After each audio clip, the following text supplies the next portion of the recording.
आप समझ गए।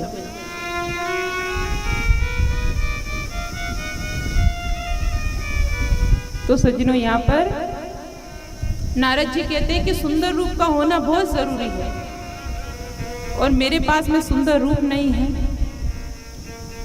तो इसके लिए तपस्या करके भगवान विष्णु को प्रसन्न किया। भगवान विष्णु से कहा, प्रभु मुझे आपका रूप चाहिए।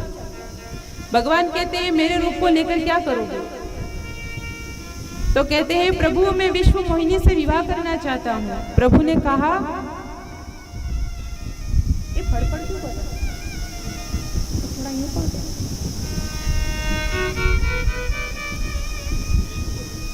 तो सज्जनों, तो यहाँ पर भगवान कहते हैं कि आप मेरे रूप को लेकर क्या करेंगे? तो उसी समय कहते हैं, आपका मन पड़े, तो भगवान ने उस समय उनको रूप प्रदान किया। अब सज्जनों, जब रूप मिल गया तो अपने आप को नारद जी नारायण समझने लगे कि मैं नारायण हूँ, मैं नारायण हूँ। तो सज्जनों, जैसे ही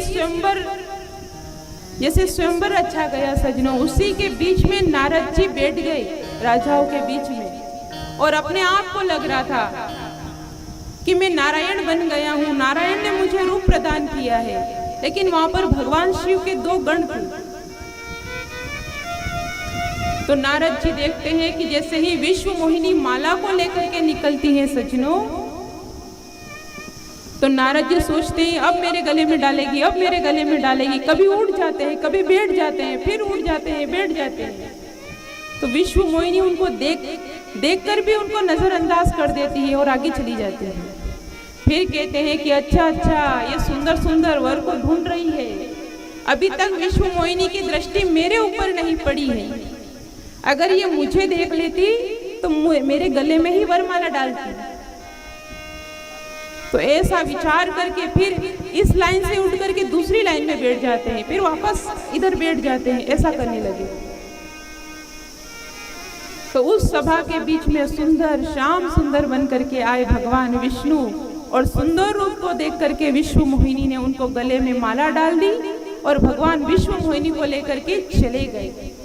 अब नारद जी को लगा कि मुझे देखा ही नहीं और चली गई। तो सज्जनों, बड़े क्रोधित हो गए। तो वहां पर भगवान शिव के जो दो गण थे, भगवान शिव के जो दो गण थे, उन गणों ने कहा, नारद जी आप अपने आप को नारायण समझ रहे, जरा अपना मुख दर्पण में जाकर के देखो। तो उनको रूप को देख करके गण हंसने लगे, भगवान शिव के गण हंसने लगे। तो सज्जनों, तो उस समय नारद जी ने जाकर के जैसे ही पानी में अपना मुख देखते हैं तो एकदम क्रोधित हो जाते हैं, और क्रोधित होकर के भगवान शिव के दोनों गणों को श्राप दे देते हैं। कहते हैं, जाओ जाकर के तुम राक्षस बन जाओगे। तो सज्जनों, कहते हैं कि ये एक रावण बना और एक कुंभकर्ण।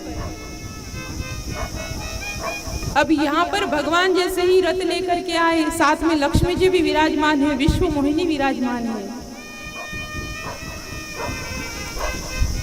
जब सज्जनों देखा तो देखकर एकदम भगवान क्रोधित हो गए, नारद जी एकदम क्रोधित हो गए कि मुझे छल लिया तुमने, संसार को छलने वाले तुमने मुझे छला है। अरे एक स्त्री के वियोग में तुमने मुझे तड़पाया है। जाओ तुम भी एक राजा होकर के एक स्त्री के लिए तुम भी ऐसे वियोग में तड़पोगे। और तुमने मुझे बंदर का मुख प्रदान किया है और यही बंदर तुम्हारी सेवा में आएंगे। इस तरीके से वो एकदम क्रोधित हो गए और भगवान नारायण को श्रापित कर दिया। तो सज्जनों, तो कहते हैं, भगवान लक्ष्मी जी कहती है कि ये आपको श्राप दे रहे हैं। तो भगवान नारायण कहते हैं, कभी कभी भक्तों की गालियां सुनने का मौका कभी कभी मिलता है, हर रोज नहीं मिलता है। तो सज्जनों, श्रापित कर दिया। तो कहते हैं कि जैसे भगवान की माया हटी तो नारद जी का जो ज्ञान चला गया था वापस से वो ज्ञान प्रदान हुआ। और कहते हैं, नारायण से कहते हैं, प्रभु मैंने जाने अनजाने में आपको इतना बड़ा श्राप दे दिया, हे प्रभु, आप मुझे क्षमा कर दीजिए। मैं इस योग्य नहीं हूँ कि मैं आपको श्रापित कर दूँ, पर मैं कहता हूँ प्रभु, मैंने जो आपको श्राप दिया है वो श्राप नष्ट हो जाए, खत्म हो जाए। पर प्रभु नारायण कहते हैं कि एक बार जो तीर में से बाण निकल गया वो वापस लौट कर नहीं आता है, इसीलिए जो तुमने मुझे श्राप दिया है ये वापस लौट कर नहीं आ सकता है।